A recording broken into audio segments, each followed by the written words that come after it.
Doing? Poppy. Yeah, I'm sorry. Is this your number for your real phone? Yeah. All right, then I'll put it in my book. I just booked it. I'm sorry, and I want to read that book that about the Navy. What's it called again? Gray something.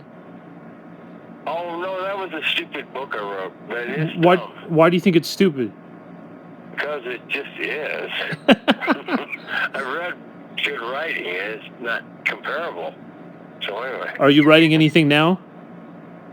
No. Okay.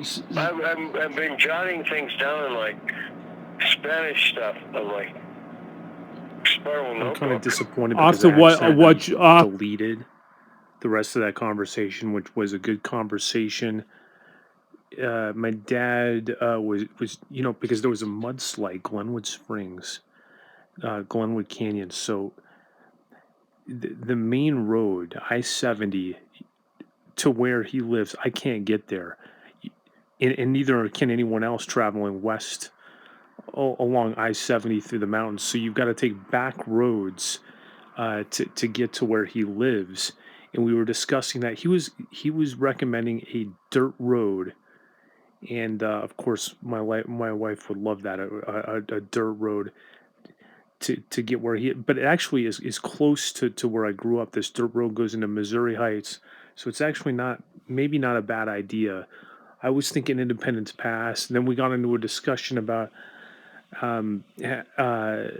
he's reading this a book, and I said I was trying to read Grapes of Wrath. I'm really struggling reading it. I'm getting very, very bored.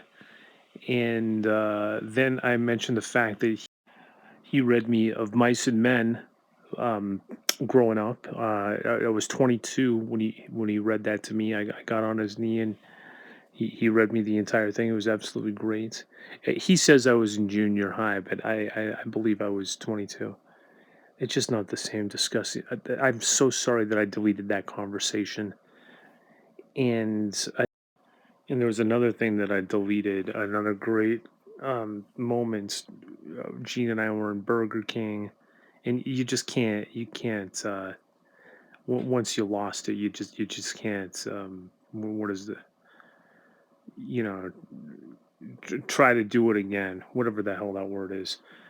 Reenact it. You just can't reenact it once it's gone. It's just a loss. It's very sad.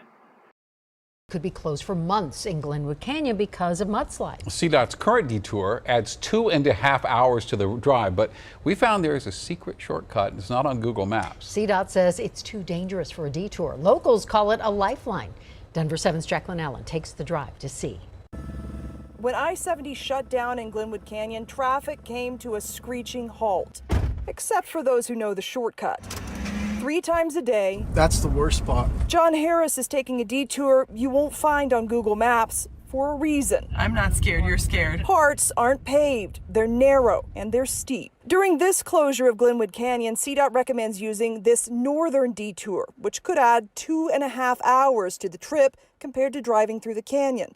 But locals know there's a southern shortcut at Cottonwood Pass that could carve hours off your drive if you dare. Is this the secret shortcut people don't know about? We were hoping so. Eagle County Manager Jeff Schroll says Cottonwood Pass is a lifeline for locals who need to get from Glenwood to Gypsum. It can be teachers, doctors, construction workers. It's an important connectivity between our two valleys that really rely on each other economically. More and more often when Glenwood Canyon shuts down, traffic here goes up. And not just locals. I mean, we take it off of Google Maps and Apple Maps, and that, as you can tell, there's a lot of people that find it. Safety is the main concern for Eagle County, which is why they have flaggers stopping traffic in the steepest one-lane section of the road. Jeep, truck. Eagle County now watches the pass 24/7 to keep off trucks, and they are making improvements, but the dangerous sections have seen roll-offs and accidents. I think now people might be finally realizing the necessity for this. Mike Gamba is a civil engineer, former Glenwood Springs mayor, and longtime advocate for improving Cottonwood Pass. It doesn't need to be an interstate highway. It doesn't even necessarily need to be a state highway, but it needs to be a functional 2-lane four-lane paved all-weather road. This week, CDOT says improving the pass is a long-term conversation. But for this region, it's a short-term solution, saving jobs, saving time, but not entirely safe. It certainly can be a dangerous road. It's not a long-term alternative, that's for sure. On Cottonwood Pass, Jacqueline Allen, Denver 7.